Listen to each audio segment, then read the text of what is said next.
Welcome to our channel. Today we how to connect SageStream to verify income for credit cards. Quick tutorial step by step clearly. To connect SageStream to verify your income for credit cards, first, visit the official SageStream website.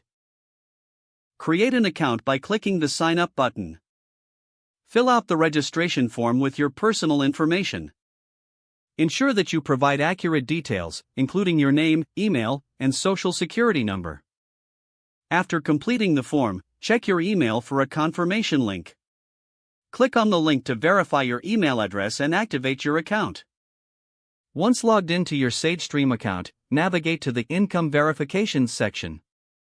Here, you'll find options for income verification methods. Select the method that works best for you, such as providing pay stubs, bank statements, or tax returns. Upload the required documents directly through the platform.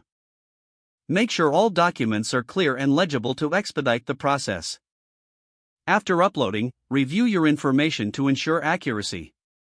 Submit your request for income verification. You will receive a notification once your submission is processed. Depending on the financial institution, this may take a few minutes to a couple of days. Check your SageStream account or email for updates regarding your verification status. Once verified, you can use this information to apply for credit cards. Follow any additional instructions given by your credit card issuer to complete your application.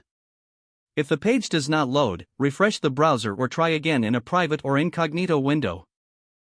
Make sure you are using the correct email address, then retype it carefully to avoid small typos. If your password is not accepted, use the reset option and create a new strong password you can remember. Check your spam folder for verification or security emails, then complete any requested confirmation steps. Enable two-factor authentication if available to improve account security and reduce unauthorized access risk. After signing in, review your profile details so your contact information and settings are accurate and current.